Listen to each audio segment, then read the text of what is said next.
What's up mga Lodi, mga boss idol ko dyan? Kamusta kayo? Sa video na ito ay dadalhin ko kayo sa madalas puntahan na simbahan dito sa Bataan, ang Orani Church, kung saan ang patron dito ay ang ating Birhen Maria. Kung mapapansin nyo, ang simbahan na nakala mo'y luma. Hindi nila pinipinturahan masyado yung labas, mga lods.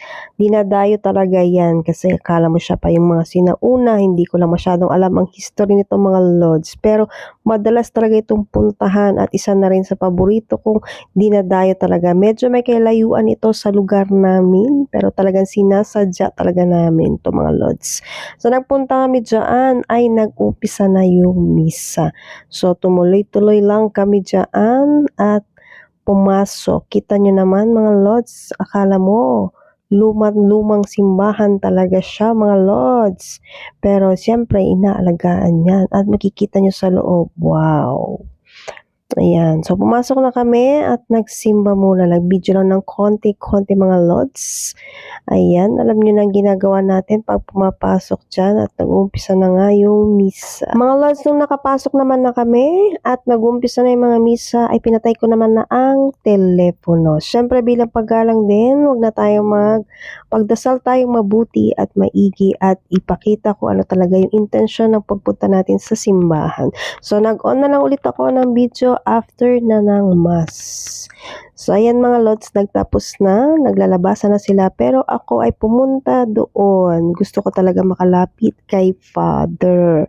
Kaya nag-video-video muna, nag-picture-picture kasi ang dami talagang tao at gusto pong magmano kay Father. Kung makikita nyo mga lods, ayan po, ang sa harapan. Ang ganda, di ba? Yan. Kaya dinadayo po talaga yan dito kasi talaga mamamangha din naman kayo sa mga ginagawa nila. Diba? Gustong-gusto ko talaga dito nagmimisa. Ewan ko ba mga lods, basta meron naman tayong mga favorite pagka napuntahan at talagang dinadayo. Kita nyo naman mga lods, ayan, paalis na rin kami dyan. Video-video muna at madalang na din kasi mga ganitong pagkakataong mga lods na nabibidyo ako sa mga pinupuntahan kong simbahan. Ayan nga, hinintay ko talaga si Father at nag-bless ako at ang maganda ay binigyan niya ako ng pray over. Sobrang thankful Father and help me to bless guys. Thank you. Napakasarap sa pakiramdam mga lods. At pagkatapos nga niyan ay pumunta naman kami doon sa SM City. Bataan na. Mga lods, sobrang gutom na talaga namin. Ayan, di kasi kami nag-breakfast para makaabot kami sa mass naman. Konti lang, kape-kape lang naman. Ayan mga lods, lakad-lakad kami at naghanap kami ng makakainan dito. Diba? Ang laki-laki ng SM. Ano ba yan? Araw-araw yata ako napapadpad ng SM. Ay, hindi naman pala. Every other day naman pala mga lods. Diba? Ang daming tao dito, mga lods. At naghanap nga kami dyan ng food court kasi gutom na kami at magtitingin ng magkakain bago kami ulit pumunta sa pupuntahan namin. At tingnan nyo naman mga lods, may kasama kami si Mario nga pala ay nako, spoiled naming patoti. Super cute, makadaddy mga lods. Lagi niyang hinahanap ang kanyang daddy. Para din talaga silang mga bata mga lods, alam nyo ba yun? Na may paborito na kakarga, nag-aakap sa kanila, mga ladi. Ibang klase din talaga ang mga tuta ngayon, nakatagpo ka talagang. Alam niyo mga lods, napakasarap sa pakiramdam kapag may mga alaga kang ganyan. Para ka talaga nag-aalaga ng mga bata din. Nagda-diaper pa yan mga lods.